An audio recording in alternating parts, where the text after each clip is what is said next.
based on revenue figures and everything else, is it going to be a struggle to get that through? Or Well, I think the projects that I talked about today are projects that are already funded.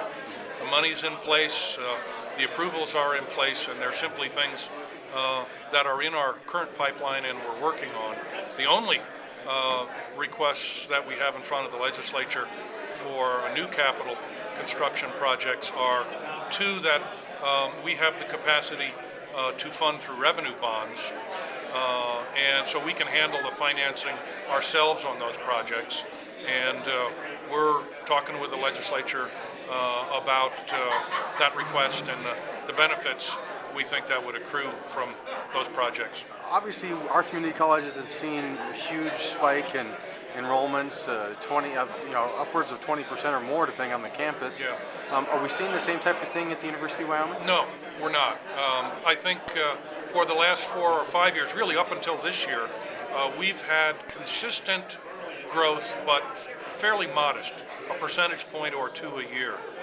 This year, in the fall semester, close to a 4% increase, which is the largest increase that we have seen in many years.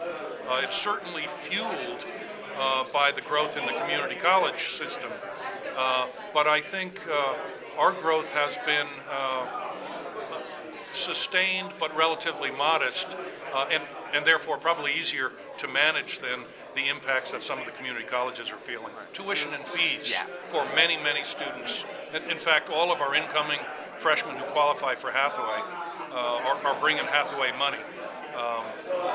But you want to not lose sight of the fact that there's housing, there's food, there are books, there's transportation, and the truth of the matter is, at UW, tuition represents about 1/3 of the cost of attendance, and the other 2/3 are taken up in those other categories: housing, food service, and books and the like.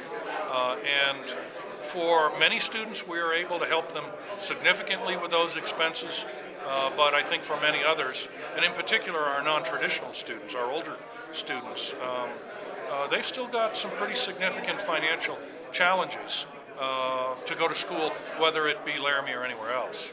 One last thing, does the school have its own financial challenges considering the current state of the economy and the state budget? Sure, but I guess I would, two comments here. The budget reductions that we managed last spring came on the heels of 5 or 6 years of extraordinary budget growth at the university.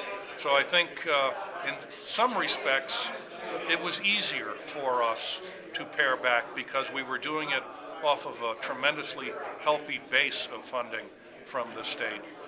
And I think the other thing, and this is the truth, all you have to do is look at states around us to understand that we are all very lucky to be living in the state of Wyoming right now, that while we do have some challenges with budgets and with the economy, they pale in comparison with the situations that many other states have created for themselves.